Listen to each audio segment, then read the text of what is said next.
Chapter 33. Awakening to Being Human as an Excuse. Damn, I messed it up. Oh well, I'm only human. I have often heard others say that, apologizing for their humanness, using their human experience as a reason for making mistakes. I believe being human is a gift, the one that the universal intelligence, God, gives us. You and I were given a mind, body, and soul. It is easy to accept the idea that you have a body. You wake up, eat, play, make love, and do an infinite amount of activities that daily reaffirm the existence of your body. You watch TV, read the newspaper, curse at the taxes you pay, and perform an infinite number of activities on a conscious and subconscious level that reaffirm you have a mind. In our perception, the mind resides in our brain, which rests in our bodies. As long as I accepted that idea, I kept suffering the pains that had resulted from my accident and from life itself. Once I understood that the mind is not in the body, but that the body is in the mind, I was able to make progress. This perception allowed me to find the source of the ultimate power, which is within each of us. No longer did I use my humanness as an excuse, since I understood it to be a gift, the fullness of which I began to discover. Acknowledging that I had a soul became important to my well-being. I searched within myself, going back to the beginning of my conscious awareness, to discover that my soul, or spirit, existed before my mind and body did. My soul is part of the universal intelligence, like a cell is to the body. My human experience was a manifestation of my soul. It hit me that I am a spiritual being having a human experience. It was an awesome awakening, brought on by the simplest of events, the death of a jade tree. This occurred at the beginning of my journey into self-awareness, but it was over a decade later before I fully accepted soul into my reality. This is when I truly realized I was experiencing a celebration of life. At the end of this key is the short story, The Awakening. It details the nature of events leading to making this awareness part of my reality. Alan was 4 and Stephanie was 6 when we went for a walk in a conservation area. Their natural curiosity showed itself as they giggled, ran, laughed, and explored nature's wonders. They stopped by a stream and began to look for fish. Suddenly, Stephanie's shoes were off and she waded into the shallow water, trying to catch an elusive minnow. Alan followed quickly behind, shoes still on.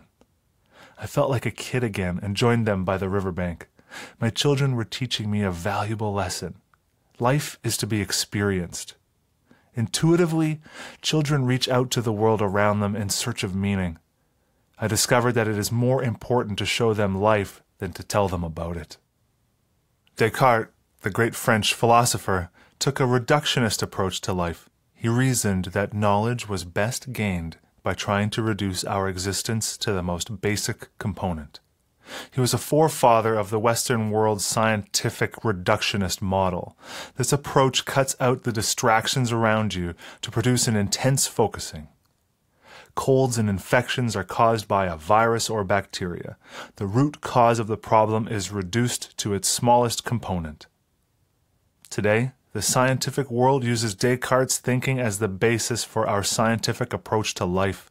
It is a narrow focusing that causes people to unintentionally discard what they cannot answer. It ignores a very basic point. Healing occurs from within. The external focus, a scapegoat mentality of healthcare, causes us to empower others. In fact, your mind-body-soul connection is the greatest healing mechanism. In our quest for answers, our humanness becomes the excuse for not looking at the broader picture of the mind, body, and soul. In Far Eastern religions, philosophies, and medicine, this is not the case. The Far Eastern model encompasses all aspects of our perceptions of humanness. It includes the mind-body-soul connection as one entity that is required for healing. In the healing professions, Western society is incorporating many of the Far Eastern approaches to healing. Scientific research is beginning to focus on the healing properties of food, herbs, spices, and essential oils. We are incorporating the best of all worlds into a universal approach to our healthcare. Israel's Volcani Center at Beit Dagan explores the healing properties of nature's medicine cabinet for life, herbs. The active ingredient in feverfew, parthenolide, helps migraine sufferers, especially when taken under medical supervision. Gaily Herbal Remedies of Kibbutz Kfar Hanasi grows the world's most potent supply of this herb and exports it to numerous companies. Far Eastern societies never gave up the practice of using nature's gifts as enhancements to healing. They incorporate mind, body, soul concepts into their medical practices. Acupuncture and meditation are just two of the methods. Western society is incorporating these into its healthcare systems. Bill Moyers, in his PBS series Healing in the Mind, explores the connections between mind, body, and soul. He explores the diversity of Oriental approaches in contrast to Western methods in the practice of medicine. Research and medical science is now helping us understand these diverse approaches to healing.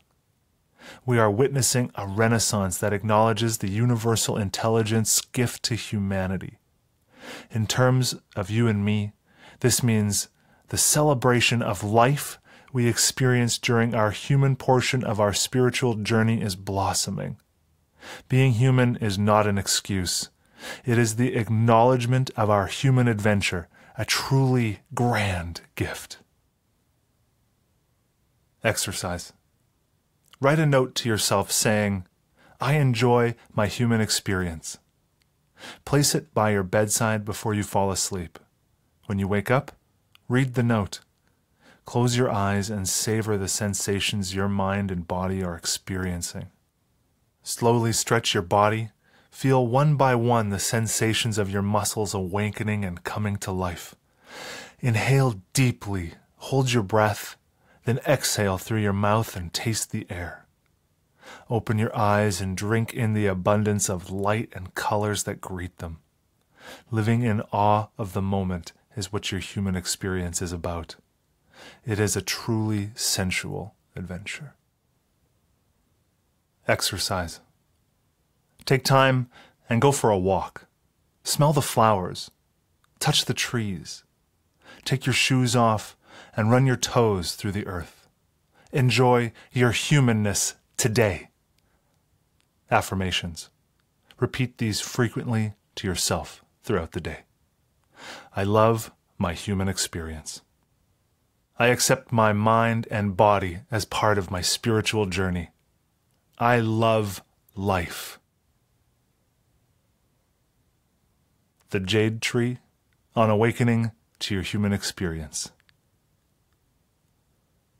This is a text of dramatic speech presented to New Horizons Toastmasters. "Damn you!" I yelled at my wife on our 16th anniversary. "It is not a bonsai tree. The bastard cheated you. Don't you—" Lainey, my wife, and Stephanie, my 7-year-old, had searched for a bonsai tree as my anniversary gift. Crassulus arborescens, better known as the Chinese jade tree, had a thick, stubby trunk that holds it up. Its roots, like those of the cactus, reach deep down into the earth, searching for water. They suck water up into the fleshy gray-green round leaves that look like flattened balloons. In these leaves, the water is stored until needed. When you look at jade trees, these stubby succulents give you a sense of inner peace, if you let them, but only if you are aware of their struggles. Jade trees have a special meaning for me. Years ago, between surgeries to repair my partially paralyzed body, I received one as a gift. At first, it flourished with the multitude of other plants my wife, the nurturing gardener, cared for. I refused to have anything to do with the plants. They made me feel sad, since plants, like people, die. When I had my accident, I touched the hand of death, found it wanting me, but I was not ready to die. During my recovery, I was grappling with the physical and emotional pain of seeing part of my body slowly dying a little bit more each day. Atrophy had set in. At first my arm just hung there. As the process continued, biceps, once young and strong, melted away. They were useless and dying. They felt like jelly. The jade tree had become a symbol of life for me, struggling to survive and somehow thriving in a hostile universe. Lainey and I had been married 5 years at the time of the accident. She tended her garden and my jade tree with the gentle, loving care of a woman who would one day bear our children. Daily she diligently said hello to her plants, watering them and showering them with loving care. They flourished. All, that is, except for the jade tree. It slowly shriveled up and wilted. Death was calling it. No matter how much care and nurturing it got, the jade tree did not respond. The attempts at resuscitation, daily watering and talking to it, were to no avail. "Lainey, stop watering it. It's a succulent. You're drowning it," I yelled to deaf ears. Like a busy ant, she mindlessly tended to the plant. "Leave it alone," I begged. My pleas went unheeded. This symbol of my struggles continued to drown in the tender, loving care and water of my wife's ministrations. It was like the conditional love I was getting from those around me. It was attacking my soul. Finally, the jade tree died. A little bit of me went with it to plant heaven. At last, it had escaped the hell of this world. At the time, in my heart, my secret wish was to die. 16 years after our wedding, while we struggled to make our marriage survive, I was given the symbol of my death wish from the past. In my mind, I no longer was like the jade tree of long ago that I received after my accident. My wife was trying to show me that I had changed. Unfortunately, I was blinded by my past anger and frustration, as it became part of my present when Lainey gave me the jade plant as an anniversary gift. I had never fully dealt with the bond I felt 10 years earlier of my struggle to survive and the jade tree's struggle. To me, that jade tree's death was symbolic of what I was going through then and 10 years later in our marriage. Why do you relive the pain of your past sufferings, you might ask? 9 months after Lainey had given me the jade tree as an anniversary gift, I apologized to her for my outburst. I had celebrated my new awareness by buying myself a wonderful big jade tree, one that had grown as strong as I had in the past year. I had found a place inside myself of inner peace and harmony, made possible by the pains of my past. I took the jade tree home and made a place for it. It had outgrown its pot.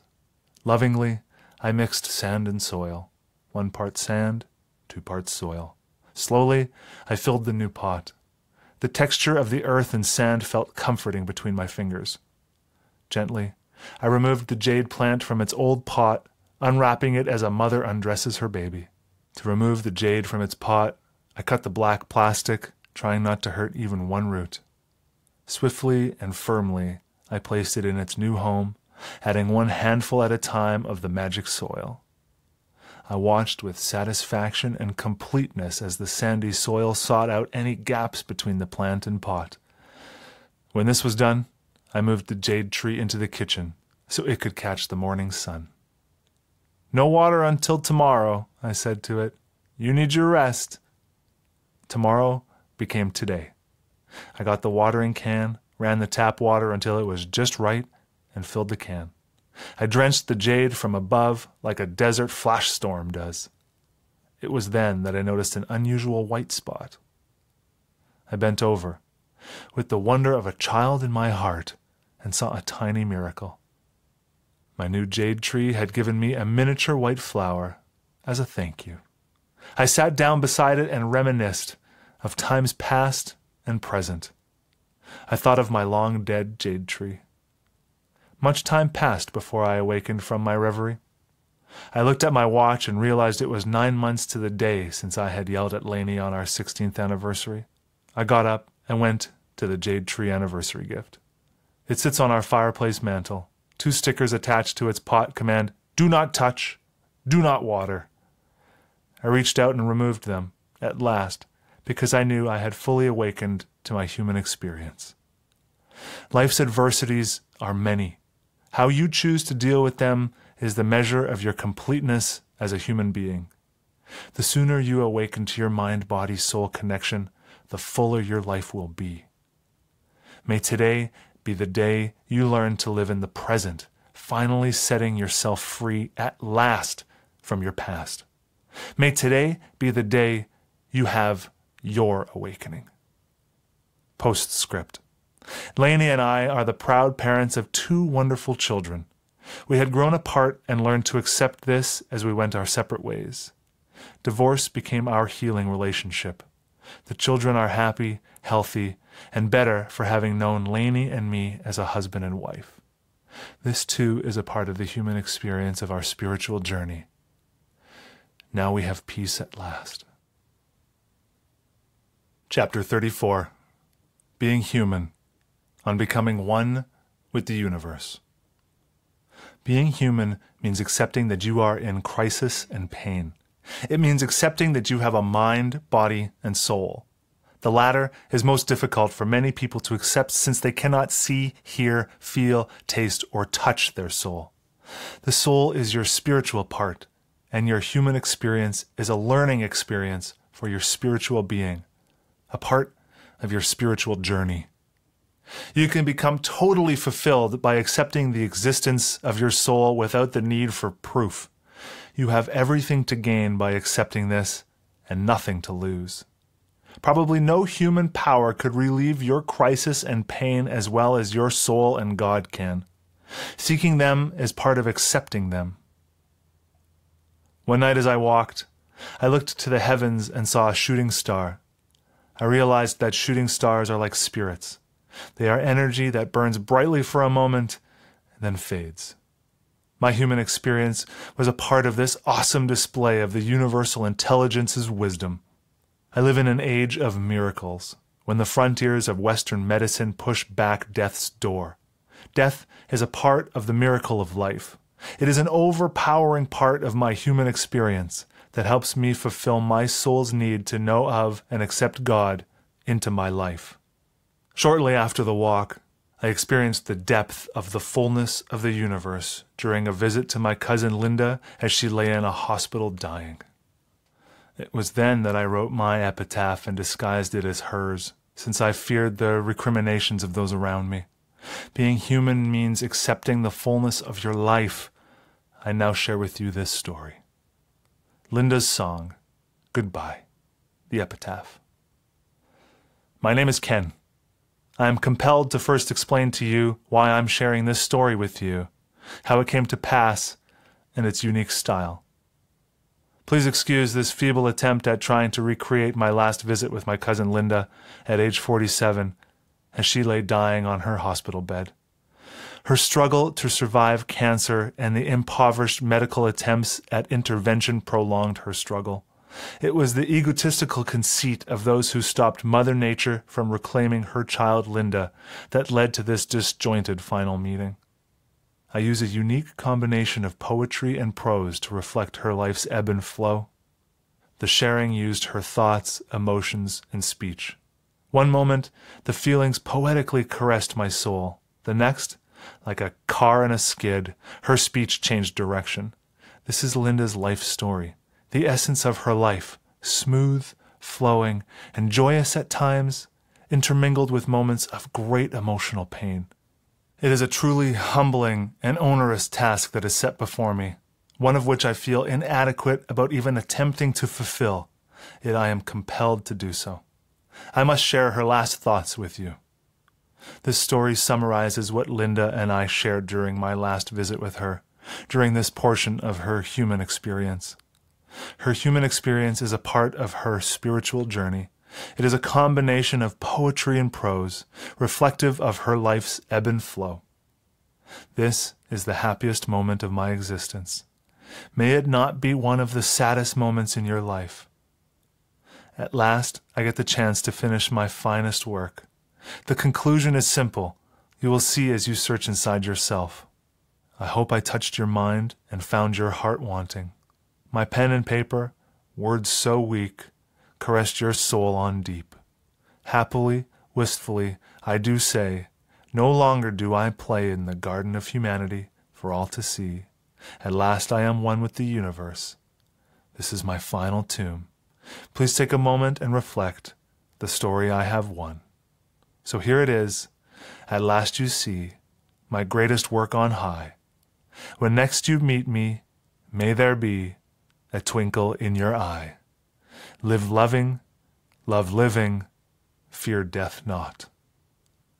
I have touched the hand of death, found it wanting, and at last it took my lot, living, loving, laughing. So here at last is my conclusion, beginning, middle, and end. The final story I shall write is my greatest in the end. Just take this one-word story in all its glory and remember that it means so much for you who are ready to receive it.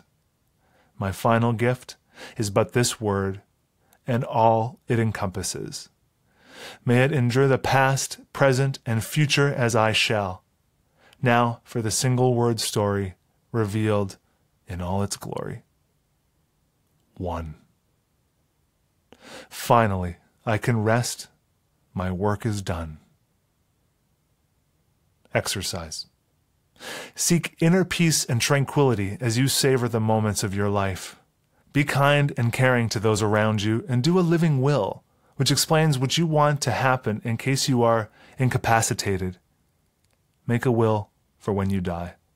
These wills may be the final act of kindness you are remembered for. In this way, you are making life easier for those who survive you. Affirmations. Repeat these frequently to yourself throughout the day. I love the human experience of my spiritual journey. I love living and live loving. I am one with the universe. Chapter 35. Share what has happened. Sharing with others what has happened means talking to another person honestly and openly about your situation. The fullness of this is best found when you also share with God, the universal intelligence. These acts can be done in private, and there are many ways to accomplish them. I was frustrated during my recovery from the parasailing accident. My wife and the health providers refused to accept what I told them, that I had died. They attributed my belief to delirium, since I had sustained a head injury. Half my face had a scab, and there was the possibility my left eye would be lost. This head injury made it easier for them to reject my sharing. 11 years later, my wife told me I had not been breathing when I was taken out of the water after the accident. This was the first time she acknowledged that I had been technically dead. What had I done during the preceding years? Psychiatrists, a hypnotherapist, a lady of the night, and friends became part of my search for acknowledgement that I had died and been given a second chance. The search to find someone who listened without prejudging was trying and difficult. Many times I walked the wrong path, but something inside me refused to give up. I found that being honest with myself and another person helped, yet it was not satisfying enough. The tingling I felt occurred more often when I prayed to God. Intellectually, I believed in God, yet emotionally, I had felt betrayed by this universal intelligence. At first, contact with this universal intelligence happened accidentally. Then it came easily, once I removed myself from the distractions of daily life and went for a walk in a park or in the woods. The more I accepted God into my life, the more easy the sharing became. One day, when Alan was 5 and we talked about God, he helped enlighten me by telling me that God was in his heart. Once I accepted that I was in the heart of God, my sharing took on a richness that left me with an inner peace and tranquility. I felt whole again. I combined the 3 parts of my revelation: be honest to myself, share with a friend, and share with God. The approach worked to lessen my pain. It can for you too. Exercise. This is a 3-part exercise. Number 1, make a personal accounting of the bad things that have happened to you or that you have done in your past. Be honest and record your thoughts. Number 2, find a friend who will accept without question or judgment what you share with them. Number 3, find a place, any place, house of prayer, a park, a quiet place in your home, and share with God what has happened. Be patient with yourself and allow time for sharing to happen. Affirmations. Repeat these frequently to yourself throughout the day. I am honest with myself. I will find a friend and share with them what has happened to me. I share my past with God. Chapter 36. The MSG for life, death.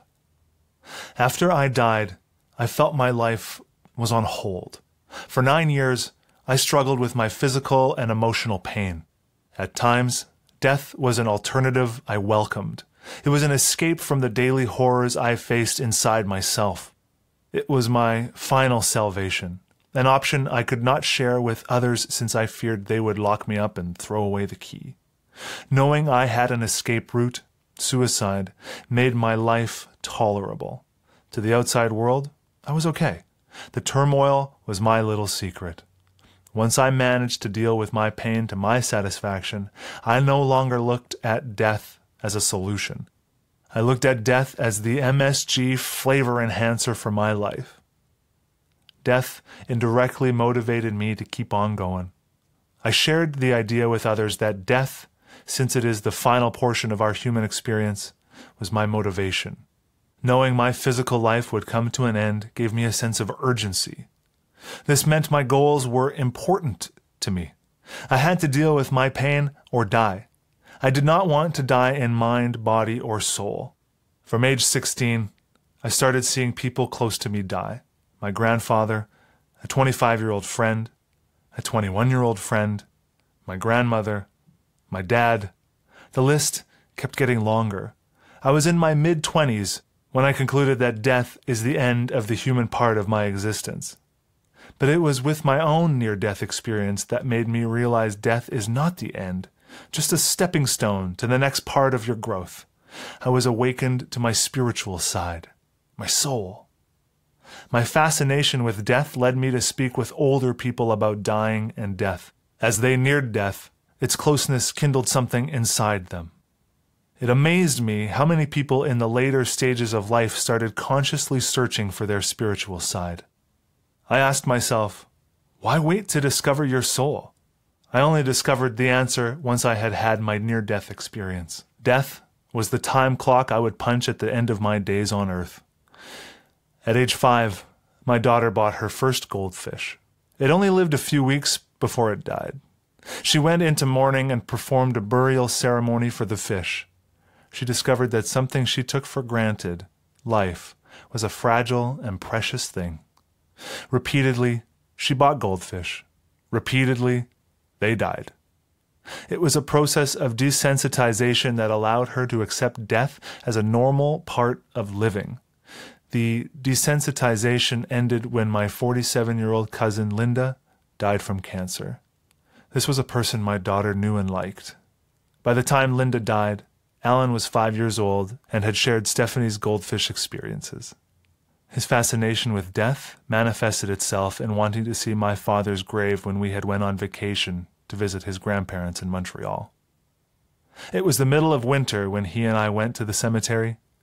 There he stood, barely able to reach the top of my dad's headstone, when he reached down, took a stone, and placed it on top. With a nod of his head, he muttered, "Goodbye." He turned and threw his arms around me and planted a big kiss on my cheek. Death had taught him to appreciate the living. It may have been a cold, snowy, windy day at the cemetery, but for me the sun had shone. Even to the child, my son, death could hold a positive, life-affirming message. Exercise. Buy a long-stemmed cut rose with the flower closed. Put it in a vase. Give it sunshine, air, and fresh water daily. Watch it blossom before your eyes. Savor its colors, textures, and smell. Befriend it as you would a person. Slowly, no matter what you do, the natural cycle of life takes over. The rose will start to wither, then die. Its beauty will be lost from your sight forever. Once the rose dies, cut it up into as many small pieces as you can. Take the parts to your garden and then mix them with the soil. The dead rose will give back to the earth the hidden gifts it took while it was alive. You knew the rose would die, no matter how much tender loving care you gave it. You savored its presence while it flourished. Now embrace the message the rose gave, that death is a naturally occurring event, not to be feared. Death allows you to accept the beauty and joy life offers while we are alive. Even in death, the rose adds beauty and meaning to life. Exercise. Buy a flowering bulb. Plant it according to the instructions. Care for it as required. In time, the miracle of life that is hidden beneath the surface of the earth will spring up. Nature will follow its course, and just like the rose, beauty and joy will enter your life. Because you know the flower will die, you will savor it all the more. Learn from this, that people are like flowers. We live to strive, to survive, and thrive on a daily basis. Daily, we die. Learn to treat others as you treat these flowers, and your life will be richer for it. Savor your life, each moment, understanding that death may snatch it from you at any second, and you will have discovered how death is life's MSG flavor enhancer. Affirmations. Repeat these frequently to yourself throughout the day. I do not fear death. It makes my love of life richer. I love life.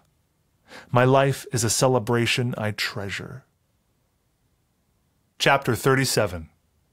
Visioning makes your dreams become a reality.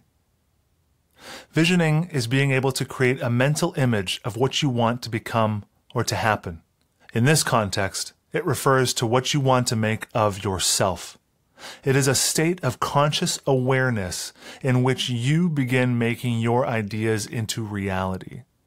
Anyone who has a dream, thought, or idea is bringing many elements of the keys contained in this book into practice. The fact that you are reading this is a good example of visioning. You saw the possibility that the ultimate power would improve your life.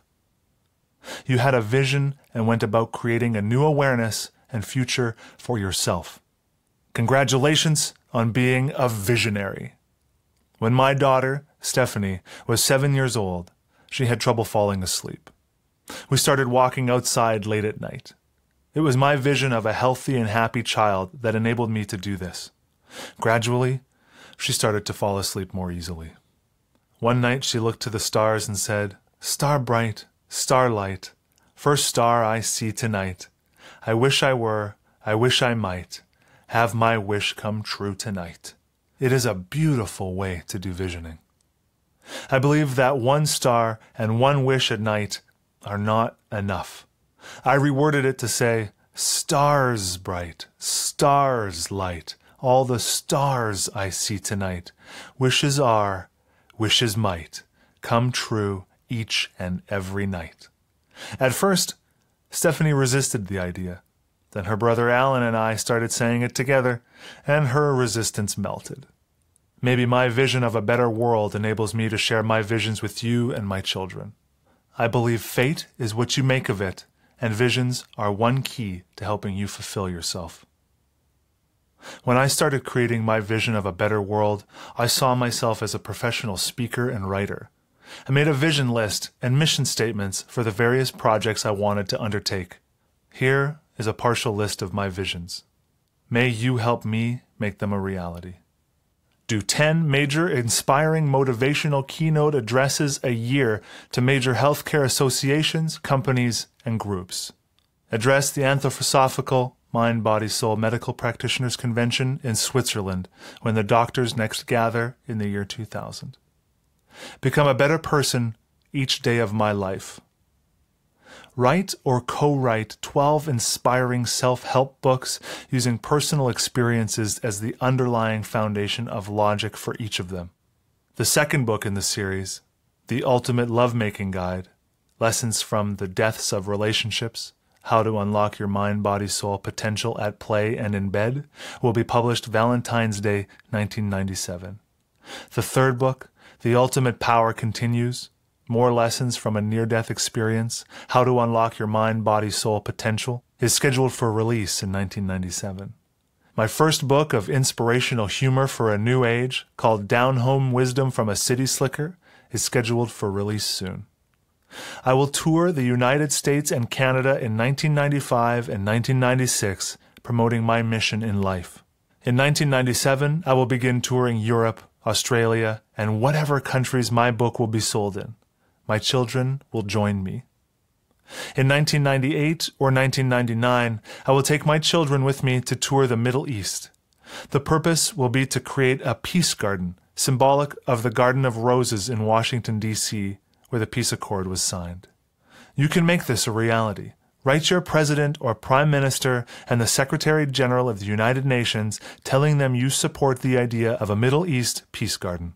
Maybe it should be on the Golan Heights. Ask 2 friends and your children to help you do the same. Give them an envelope with a letter to sign and mail. Ask each friend to ask 2 others to do the same thing, and so on. Share the vision and help make it a reality. In the letter you could write, please fund and promote a Middle East peace garden. It acknowledges the dream of peace and creates a symbol for peace, for all children.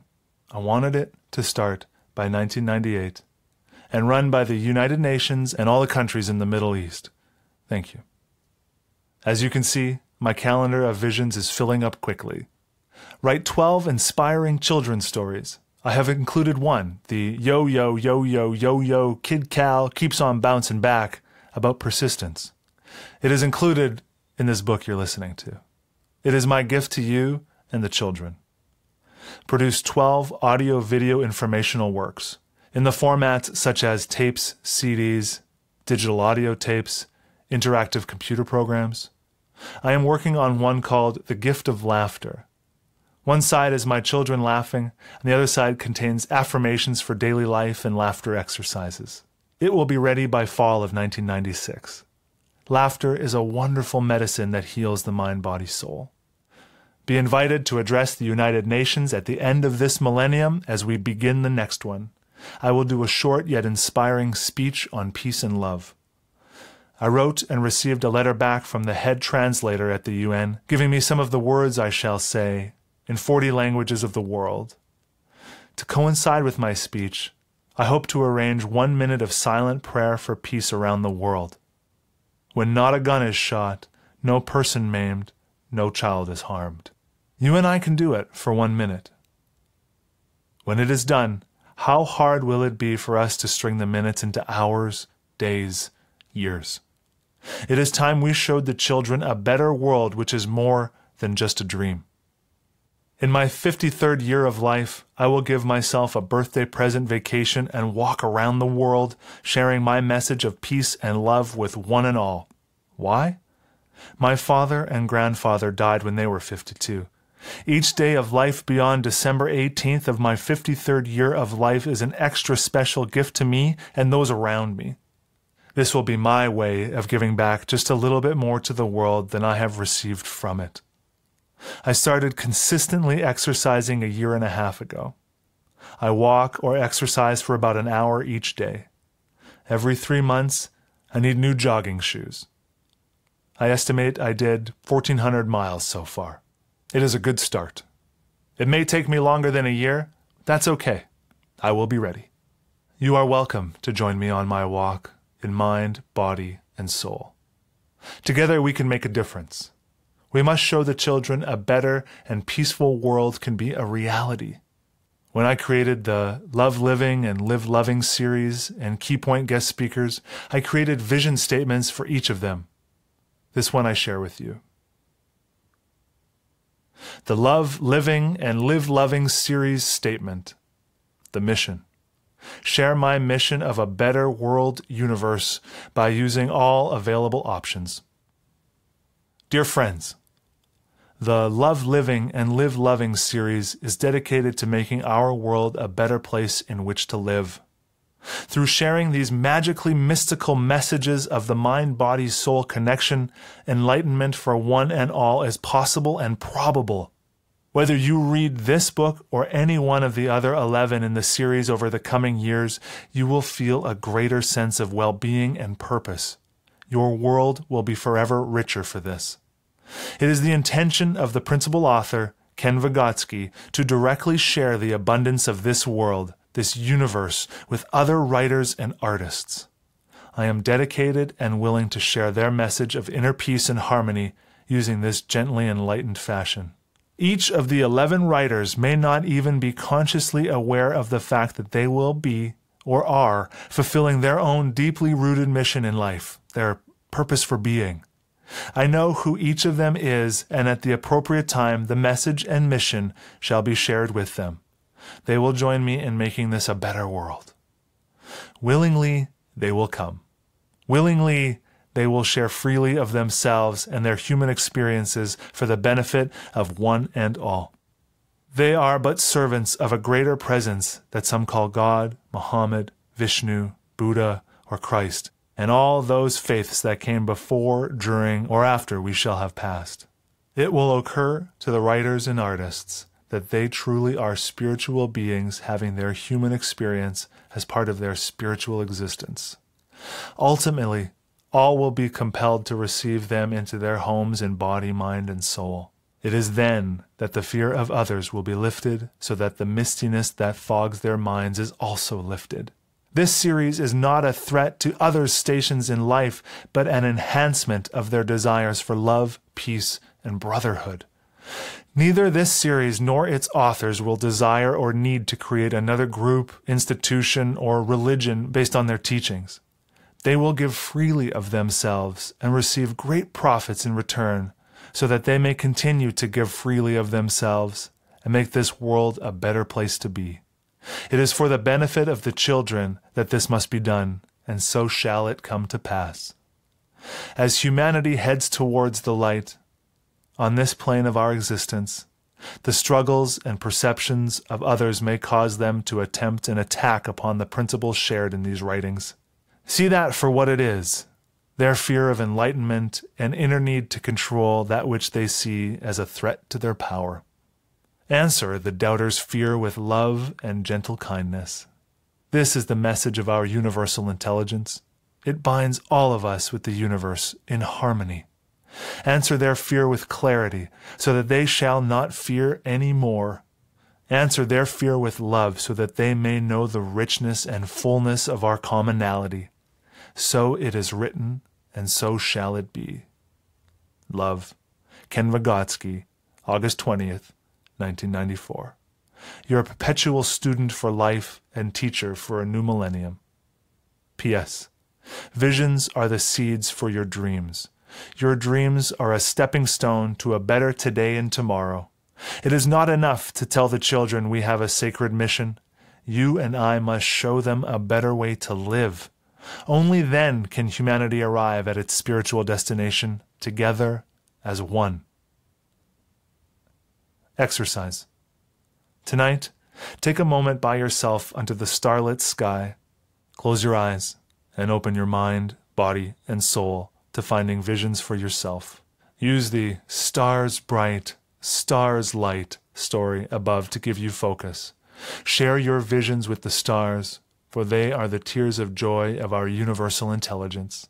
Repeat this each and every night until your vision is crystal clear. When that moment has arrived, you will know it. It will be as much a part of your conscious awareness as is your body. Exercise. Take your friends and family with you, one at a time or as a group, and share the steps in the above exercise. Show them how to discover the child inside themselves. Share your vision so that they may share theirs without fear of judgment. Your mission is to go where few have gone before as you chart a new future for our world. Affirmations. Repeat these frequently to yourself throughout the day. I have a vision of a better today and tomorrow. I love my visions. I make my visions into dreams and my dreams into reality each and every moment of my life.